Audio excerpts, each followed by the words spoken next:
Okay. Welcome back to a world of delusions, of flightful fantasy. This is the world of Richard Britton and his book, The World Rose. We are currently 20% through this masterpiece, and we will see if it ascends or descends as we progress. Okay. I hope I don't get tired and yawn this week, because that was a pain in the ass. As Ella lay... Chapter 4. Ascension. Well, that's a good omen. As Ella lay in her bed on the morning of her coronation, I thought it said contraction or conception then, and I was so fucking confused. I don't know why I've got fucking pregnancy-related shit on the brain, I guess. She wondered if she had dreamt the tempestuous events of the past days. But she received a sharp affirmation of the veracity when she moved her right arm, as a pain shot through her shoulder, and Ella groaned as she saw the needle sticking out of it. "Oh bugger, I've gone back to the fucking heroin again," she sighed. She saw the bloodstains on the bandage. Her limbs felt stiff, and the queen-to-be wondered if she would even be able to walk. She placed a hand... Oh no, is she going to be Ella the Broken? She placed a hand on her forehead and asked herself why she had gone through such an ordeal for the sake of visiting a crazy old man. That's the question I asked like 4 chapters ago. I'm over that shit already. Yet it had been an adventure, and perhaps the greatest one of her life. Well, that's sad, isn't it? An arduous jaunt had given Ella some truly rich experiences and an unforgettable memory. Her father had always stressed the importance of real living, so it had been worth it in a way, even if her body told her otherwise. Ella may never again get to feel such rawness of being, because she was about to become a monarch, but she was sure that many interesting days lay ahead. The coronation of Queen Ella Tundra of Celtia would begin at midday. Ella dragged herself out of bed and glanced down at Duncan, who was still asleep in his basket. The princess entered her marble bathroom, where she was pleasantly surprised to find out that her maid had already poured her a bath. Bit presumptuous, given that, she wasn't even awake when she poured the bath. How long... Okay. Jenny had a knack of knowing what Ella required without needing to ask. She should perhaps burn her at the stake for witchcraft.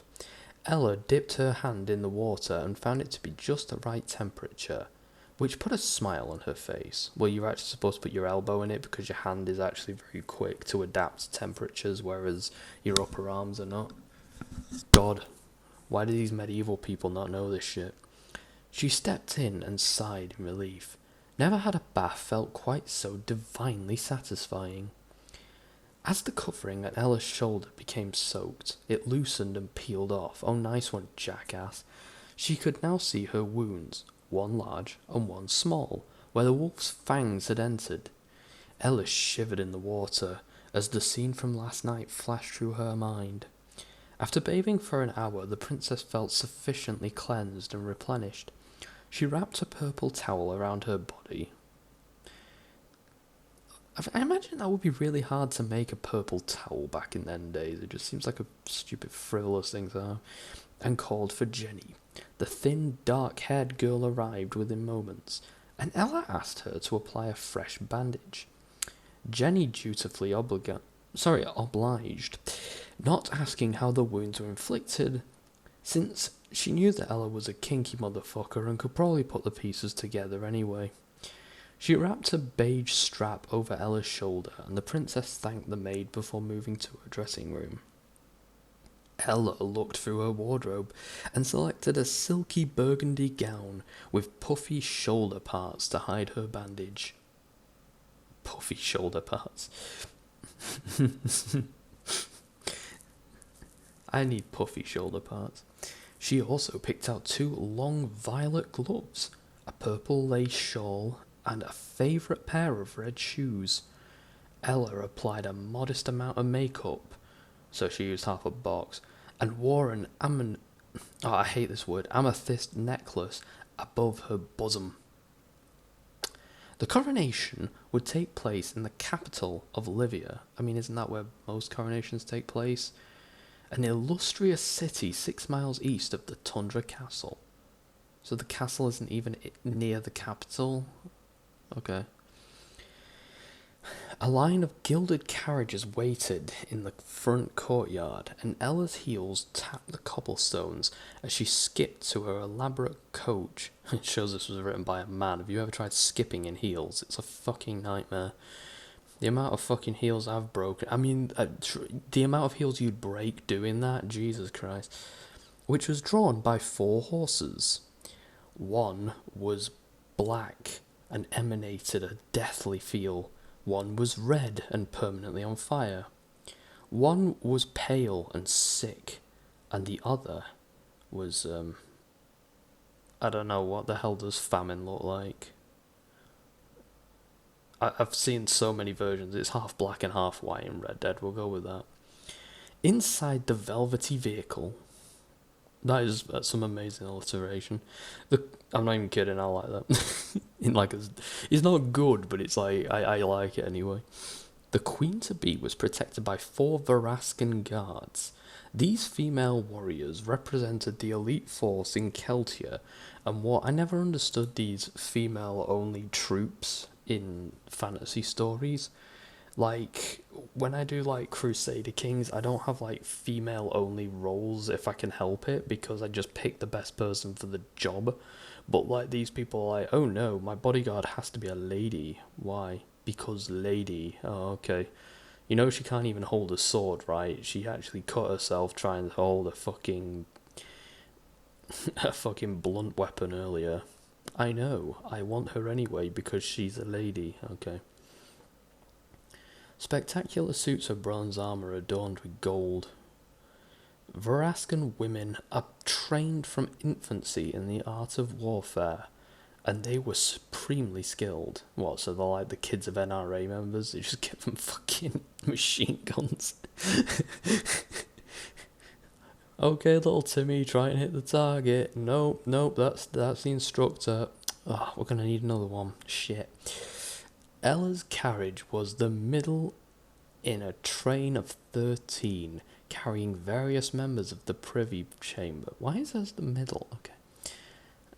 I'm guessing it's so that the bandits don't just go for the first or last one and then just find her instantly, but honestly, I usually just go for the middle and fan out anyway, but whatever. The lesser...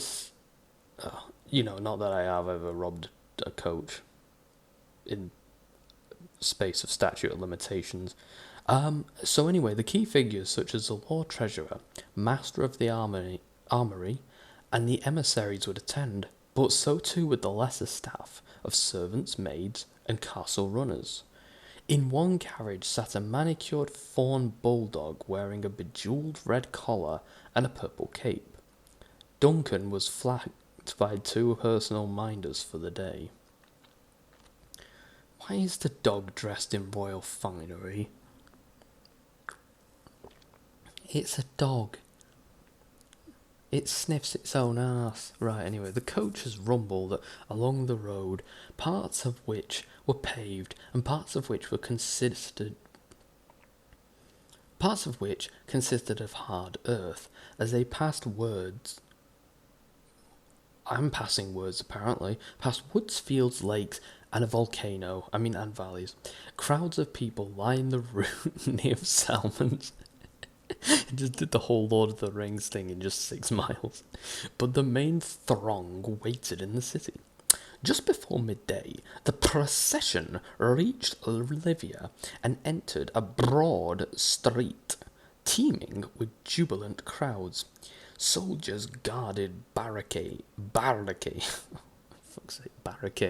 to prevent overflowing as the parade passed down the avenue and halted before a white pillared edifice. Ella held up the lower ends of her dress as she ascended the steps of the marble palace, which was the ceremonial centre of the ceremonial centre of Kelshire. I don't know if it's Keltia or Kelshire, but I kind of want to call it Kelshire because that rolls off the tongue a little better and it's nicer. Ella soon emerged from the great balcony amid a fanfare of bugles and drums. I read that as burglars and was like, what the fanfare of burglars and drums. She smiled and looked over the screaming swarms. Hello, she swarmed. Oh my god, she swallowed. I love this realm so very dearly, that's why I live nowhere near it. The delirium below reached a fever pitch, so Ella had to wait a while before continuing. I shall rule this queendom. I thought it was always called the kingdom. I thought kingdom was like, just to establish it's a monarchy. I didn't think it actually had anything to do with fucking, like, who was on the whatever. With the same, could have just said monarchy and save yourself some time. With the same diligence and prudence that my forebears showed. It is by those virtues that we as people have elevated ourselves above the savage and formed this wondrous nation. What wondrous nation? Ah ha ha. My first aim is to continue the work of my father, but beyond that I wish to eliminate all of the lesser races. All the strife and suffering, Ella grinned brightly, and the masses threw their hats in the air. It's like she's trying to do Miss World, like she's the queen at this point. She could pretty much just say or do anything at this point. The princess had never experienced such exultation before. Giddy on the deluge of euphoria, she glanced around at the various stone buildings and declared, I find this city grey, but when I am finished it will be purple. Encouraged by the ecstasy of the crowd, Ella continued, there will be purple towers, purple horses, and purple... But before she finished, she was shot in the neck by a fucking dart, because she was assassinated because she got mad with power. The purple terror had been defeated, and the land was safe forever. But the royal musicians began to play their horns. They blared loud enough to drown out the new monarch's last few words. She'd have their heads later. Pickled. Ella picked up the amethyst jewelled staff, which was the symbol of the Tundra dynasty, and now she was truly the queen of Celtia.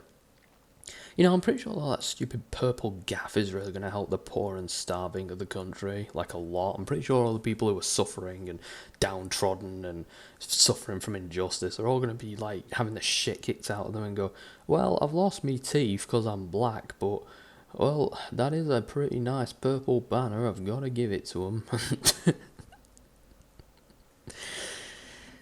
Jesus Christ. This is why monarchies are stupid, because they put this fucking idiot on the throne and everyone has to act like it's the best thing ever. Ella waved the staff around as she basked in the adoration of her people, smiling so broadly and for so long that her face began to hurt. When the orchestra finished their coronation ode, Ella went back into the marble palace. As the commoners commenced great feasts on the streets, devouring their own dead, the aristocracy sat down for their own grand banquet in the main hall of the palace. There were 7 long tables arranged in parallel and one perpendicular. At the front, in the centre of the high table, sat Queen Ella on her throne, while a few seats along, a purple Cape Bulldog perched on a chair upholstered in velvet. Duncan would be served the same 7-course meal as the rest of the nobility. Oh, I thought they were going to serve Duncan up as like the dinner. That would have been a nice twist. 2 minders stood at his side, prepared for the task of constantly cleaning the table around the bulldog. Since he wasn't meant to be fucking eating at the table, he made a big fucking mess. Since he tended to eat his meals quickly and messily, so poor people had to mop up after him, just to rub it in that they're less than a fucking dog. They would also have to ensure that he did not eat too much of anyone else's food. Also, I'm pretty sure they'd probably have to stop him from eating anything that was, like, dangerous, because I'm pretty sure, like, aren't most nuts poisonous to dogs? I think we've kind of had this problem before. Lord Treasurer Quintus Norwood. Oh, Lord Treasurer Quintus Northwood. Hold on, that's not my announcer voice. Lord Treasurer Quintus Northwood. A tall, thin man sporting a chestnut suit stood up from his seat and bowed. Oh god, imagine wearing a suit made of chestnuts. That must be awful. He had brown hair, a thick moustache, and a pointed beard. So he's basically me. Okay. I thank Her Gracious Majesty for retaining my services, said the Lord Treasurer. May her realm be opulent and prosperous. Chief of the Justice, Dame Krista Kimber. A buxom lady wearing a tight-fitting white dress got up and smiled. She thanked the new monarch for keeping her on. May her realm be fair and equitable, said the Chief of the Justice. Why wouldn't it just be Chief of Justice? Like, okay. Chief of the Justice. She owns the justice. Master of the Armoury, Sir Terrim Corim. Sorry, Sir Terrin Cormin. Sorry, I completely butchered his name. A robust, grey-garbed man stood up and expressed his gratitude. May her realm be impenetrable and indestructible, as well as her vagina, am I right, boys? Said the Master of the Armoury. I don't know what I've done to this story. Commander of the Standard, Dungeon Hark. What kind of fucking name is that? Okay. He was an athletic, middle-aged man with long raven hair and wore a ceremonial suit of armour in green and purple, the colours of Celtia. Or Kelshire. Celtia? Wait, how was I pronouncing it? Kelshire? May her realm be indomitable and mighty. Dungeon was the head of the realm's regular army, which was considerably larger than the elite Verascan unit, but inferior to it, because it was full of common trash. Though the Verascans were foremost fighting force in Kelshire, they were virtually a separate entity. The Highland region of Verasca had once been an independent state, a martial society dominated by women, also known as Richard Britain's wet dream. They had agreed to become part of Kelshire, owing to the diplomatic skill of King Harold. Or listen here, you kingdom of witches. Bend the knee to my tyranny, or I will cut your throats one by one and rid the world of your filth. Well, I guess that's a deal. Yeah, we'll sign up, yeah. The condition being that the fierce female champions received an important and well-rewarded role. Scullery maids. Some would argue that the Verascans were more akin to mercenaries, but they had proved their worth many times in the decades since their incorporation. The blonde warrior chief of Nina Verasca sat at the high table in a sapphire dress. Oh god, that must be worse than the chestnut coat. Like, imagine having a fucking dress made out of sapphire. Oh no, I'm totally pretending to misunderstand this, guys. But she did not need to be appointed by the Queen, because the Verascans always chose their own leaders. None of the names which Ella had read from her scroll so far had been surprising, as she had maintained the existing order chosen by her father, keeping those same tried and trusted officers. One position required new blood, however, because its previous holder had recently passed away. Bard Laurette, said Queen Ella, curling her ruby-red lips. Master Gullavander. There was a silence for a few moments. In the corner of the hall at the far end of one table, a short blond man stood up. He was dressed in a fancy green and gold tunic with blue platoons and brown fur boots. He threw his hands into the air and screamed loud enough to cause the Queen's bulldog to bark. The bard who had sung to Ella days ago in the little tavern in the woods had come to the coronation thinking that he might get to perform to the nobility if he was lucky, but now he was the most important troubadour in the realm.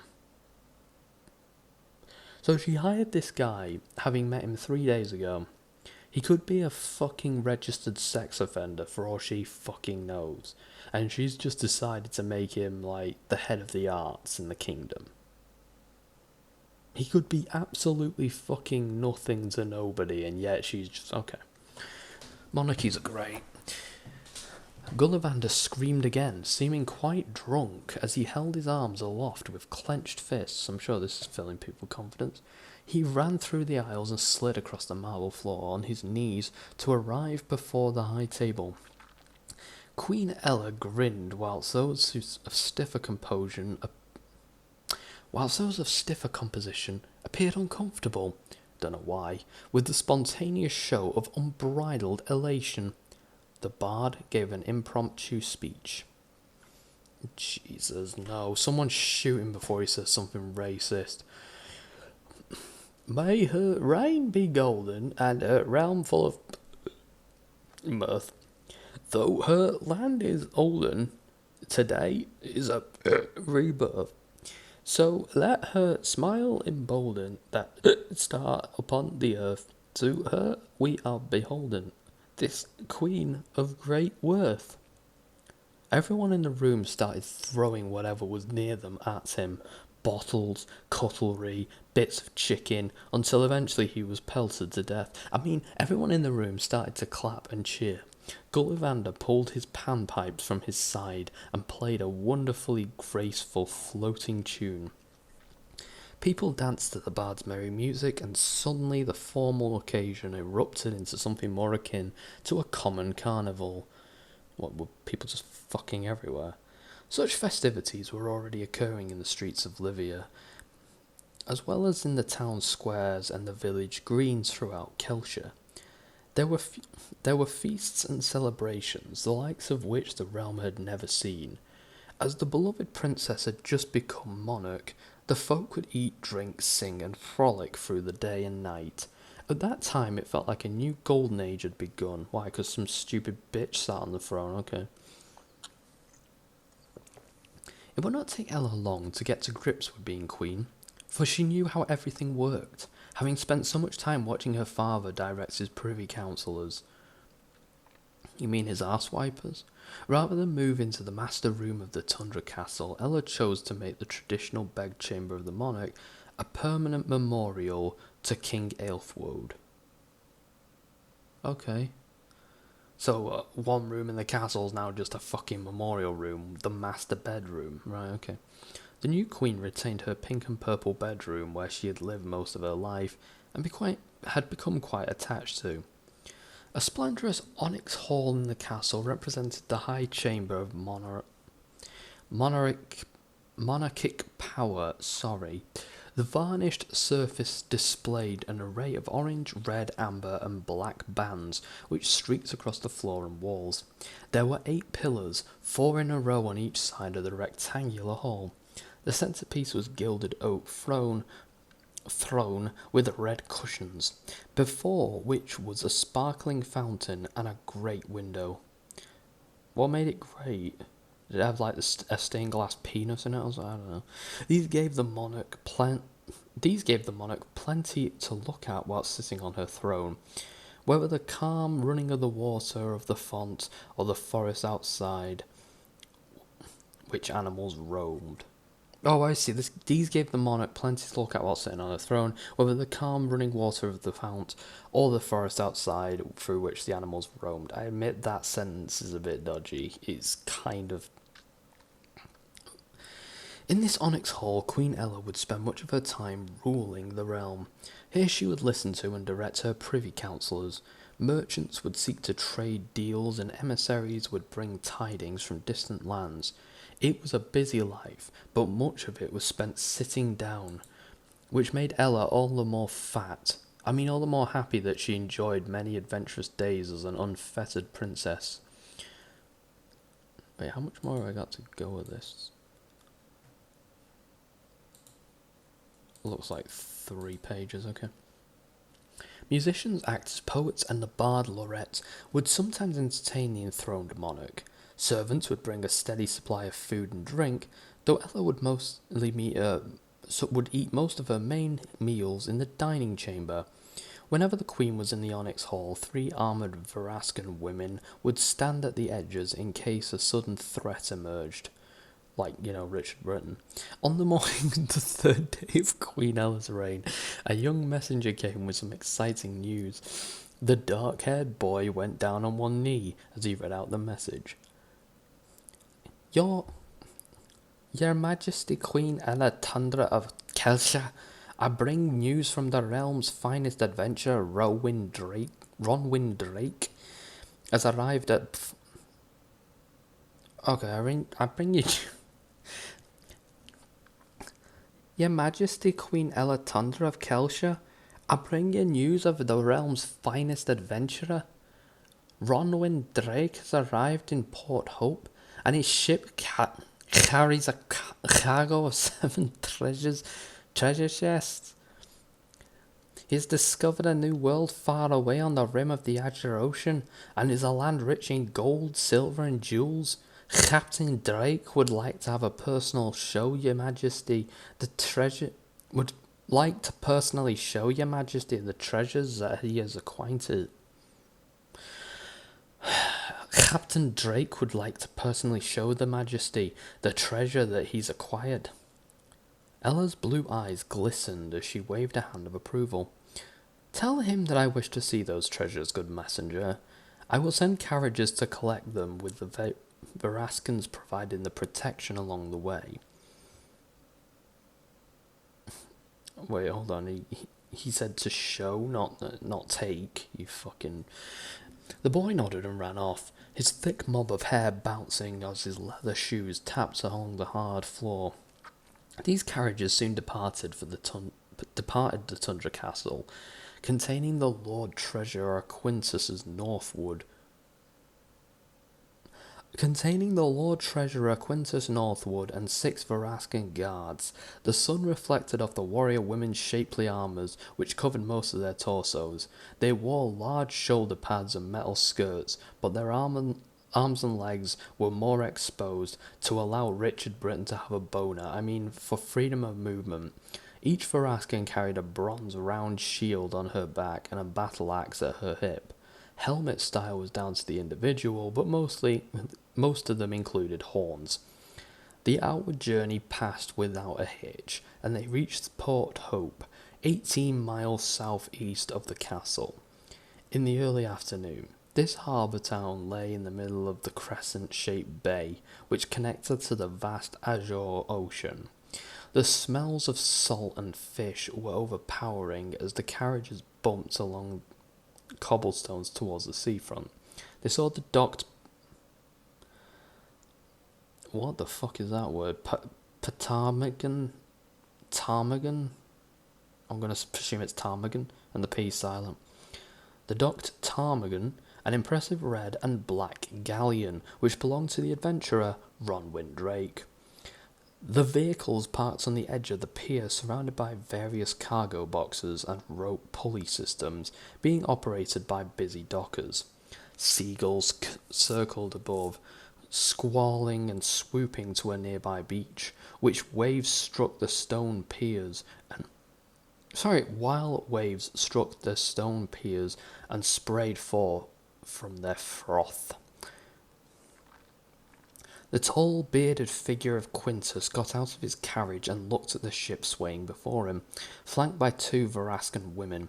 He walked up to a ramp and boarded the ptarmigan, stepping onto the deck, cluttered with barrels, netting, and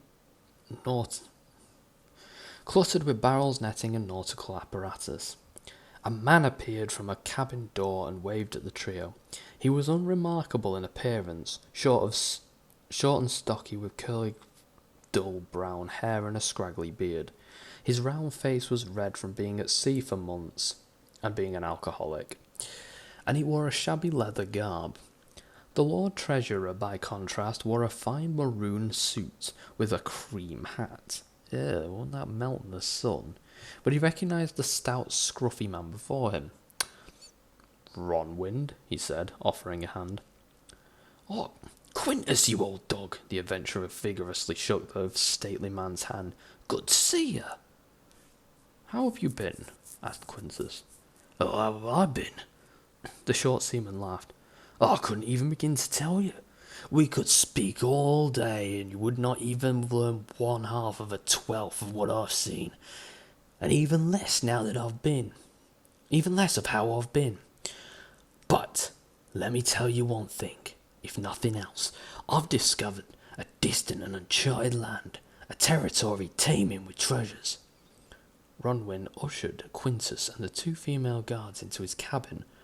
On the wall of the wooden chamber hung a portrait of a recently deceased King Elfwood, who had provided the ship and commissioned the voyage of the exploration. On the floor lay 7 chests of various sizes and shapes, one of which was open and full to the brim with glimmering gold pieces and green emeralds. Incredible, Quintus said as he touched his beard. Do they all contain this much treasure? Ronwin nodded.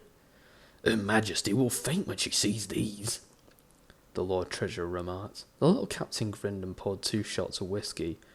To the bejewelled glory of the new queen. To the bejewelled glory of our new queen, Ronwin declared as he raised his glass, and they toasted. The men threw their heads back and down the malty spirit, while the Vraskan women watched in silence. Now then, Quintus said. Ow, this chair hurts, ow. Let us waste no time in bringing these treasures before Her Majesty so that she may see them before going to bed. With the help of some cabin boys, they loaded the 7 treasure chests onto the 3 carriages outside of the ship. Quintus, Ronwind, and the Vraskans embarked and drivers pulled on the reins of the horses. The spiked wheels turned as they left the quaint port.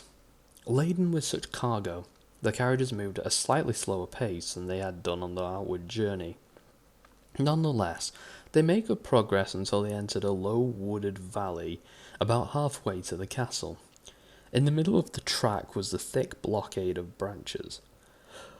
This particular valley was notorious for its perils and treachery, which was one reason why the Vraskans had been provided, but they had hoped that the obstruction was merely the coincidental result of fallen bows. As the carriage came to a halt behind the blockade, a group of hooded figures emerged from the woods on their right. A dozen dirty rogues stood in a line, clad in dark clothes, and another dozen appeared to the left of the track. They carried an assortment of weapons, clubs, swords, pikes, axes, and flails. Within moments, the bandits had spread out to fully encircle the 3 carriages' treasure train. A thick-set brute 6.5 feet tall raised his pike and spoke.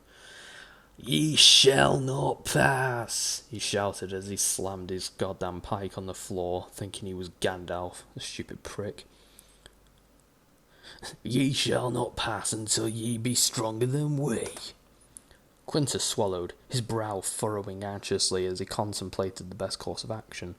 He looked at the treasure chest and considered striking a deal, perhaps offering the highwayman 2 of the 3 of the valuable cargo. But just as Lord Treasurer raised his hand to utter a reply, 6 Vraskan women leaped simultaneously from the sides of the carriages. In a flash of...